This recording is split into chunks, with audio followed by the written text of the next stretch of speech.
Creating and publishing content can seem like a overwhelming task.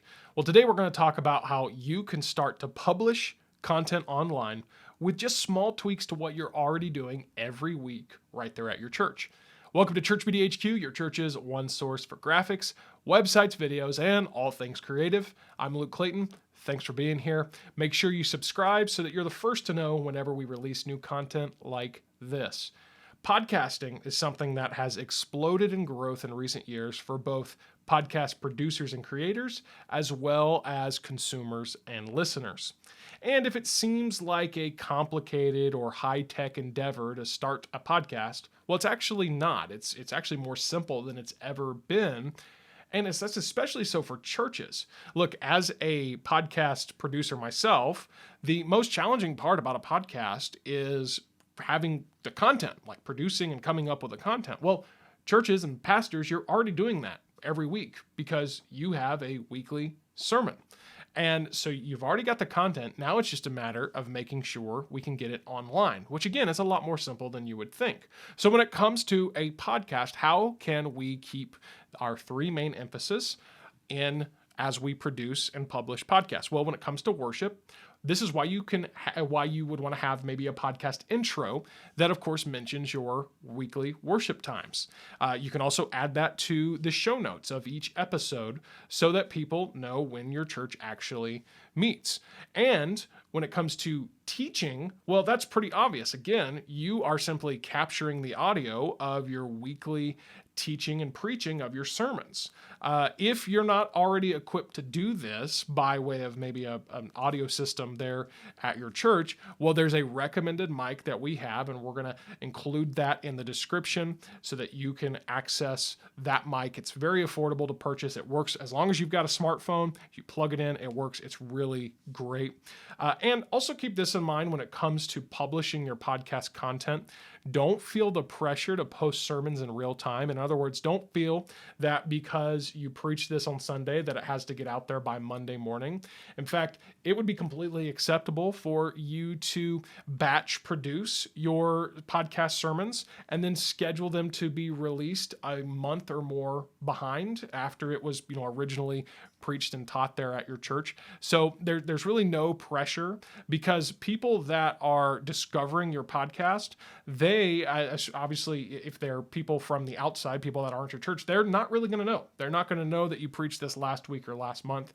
And if you can make it happen week to week, great, but don't feel that pressure because it'd be completely acceptable for you to batch produce and schedule that content because that is a lot more manageable. And of course, when it comes to your church's connection opportunities, how can a podcast help with that? Well, again, that comes back to your podcast intro. You can mention your website. You can also request that they subscribe or follow the podcast. That way the listener makes a digital connection with your church there. And then of course, you can also, again, add that information to the show notes and description of each episode. So what can you do right now? Well, you can make sure you're equipped to record your sermons. Again, I have that recommended mic, lapel mic that you can purchase in the description. Also, let's set up your podcast. If you don't already have, and what we're talking about is an audio-only podcast. We are not touching video yet. We're talking about audio-only podcast. You could set that up for free at anchor.fm. And you can see the links again in the description for a step-by-step video where I walk you through how to set up a podcast on Anchor. We've also got a full series that we did on podcasting in particular. And we even have a free script template and a sample audio download for your podcast intro. If you're trying to say, hey, what should my podcast intro say? Again, we want to make sure we talk about worship, that we talk about connection and so forth. Well, we have a template of a script that you can download, and we even have a sample that you can download of an audio file of a podcast intro. And if you want to, feel free to use that audio as your podcast actual intro. If that helps you get up and going quicker, go for it. It's all available for free.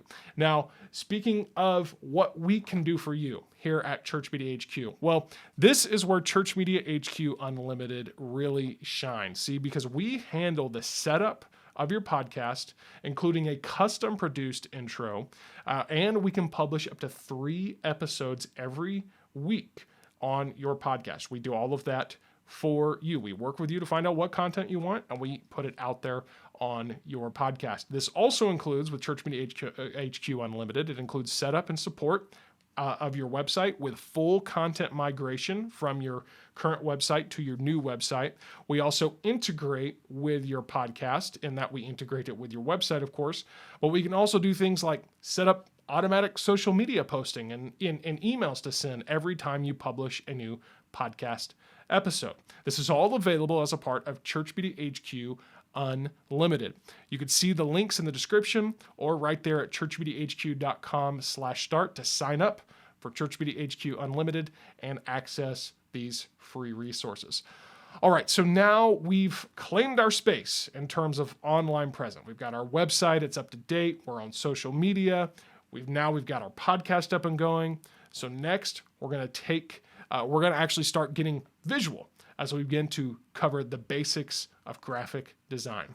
We are your church's one source for graphics, websites, videos, and all things creative. And I'll see you next time right here on Church Media HQ.